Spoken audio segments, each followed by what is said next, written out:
வணக்கம் நண்பர்களே. இன்று நாம் ஒரு வித்தியாசமான தலைப்பை பார்க்கப் போகிறோம். டார்க் வெப் என்றால் நீங்கள் நினைப்பது போல எல்லாம் சட்டத்திற்கு விரோதமான விஷயங்கள் இல்லை. சில யோசனைகள் சட்டப்படி மாற்றப்பட்டு நம் தமிழர்களால் நல்ல வியாபாரமாக மாற்றப்பட்டிருக்கின்றன. அந்த மாதிரியான 5 லீகல் தமிழ் பிசினஸ் ஐடியாஸ் பற்றி இப்போது பார்க்கலாம். 1. பயனில்லாத பொருட்கள் மீண்டும் விற்பனை. டார்க் வெப் அல் ஒரு ஐடியா பிரபலமானது. Unused inventory resale. அதை நம் தமிழர்கள் எப்படி மாற்றினார்கள் தெரியுமா?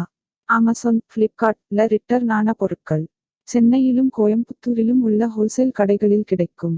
விலை ரூபாய் 100 முதல் ரூபாய் 300 வரை. அதை இன்ஸ்டாகிராம் பக்கங்களில் ரூபாய்க்கு மேல் விற்கிறார்கள். தொடங்க மிகச் சிறிய முதலீடு போதும். சட்டப்படி எதுவும் பிரச்சனை இல்லை. 2. பயோஹாக்கன் எனும் உடல் மேம்பாட்டு ஆலோசனை. டார்க் வெப் அல் பயோஹாக்கன் ஐடியா பைரட்டட் சப்ளமெண்ட்ஸ் ல இருந்தது. ஆனால் நம் மக்கள் அதை சட்டப்படி மாற்றினார்கள். Intermittent fasting, deep sleep method, dopamine detox மாதிரி தகவல்களை சூம் வாயிலாக ஆலோசனையாக தருகிறார்கள். ஒரு செஷனுக்கு 499 ரூபாய் வரை கட்டணம். இது ஹெல்த் அட்வைஸ் மாதிரி பாதுகாப்பானது, சட்டப்படி செல்லும். 3. தகவல் சேகரிப்பு அடையாளம் தெரியாமல் சேவை.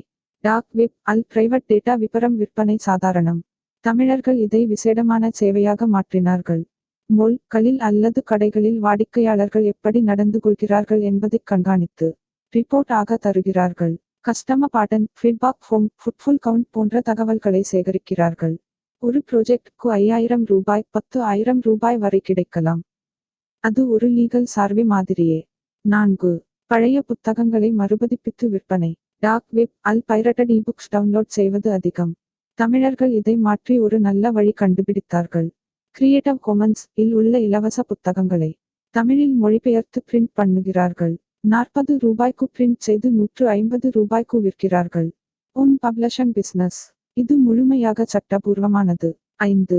உணர்ச்சி விற்பனை விளம்பரம். டார்க் வெப் அல் ஒரு சமூக சோதனை இருந்தது. டிஸ்கவுண்ட் காட்டும் போது மக்கள் அதிகம் வாங்க மாட்டார்கள். ஆனால் உணர்ச்சி விளம்பரங்கள் வேலை செய்யும். தமிழர்கள் இதை இன்ஸ்டாகிராம் அல் பயன்படுத்துகிறார்கள். இந்த பொருள் ஒரு தாத்தா கையில் தயாரிக்கப்பட்டது. உதவ விருப்பமா? அந்த மாதிரியான மெசேஜ்கள் அதிகம் அட்டென்ஷன் கொடுக்க செய்கின்றன. இது ஒரு வகை எமோஷனல் மார்க்கெட்டிங். சட்டப்படி செல்லத்தக்கது. டார்க் வெப் அல் இருந்தது போல பார்ப்பதற்கே சோகமாகத் தோன்றும் யோசனைகள் நம் தமிழர்களால் புதிய பாதுகாப்பான வியாபாரமாக மாற்றப்பட்டுள்ளன.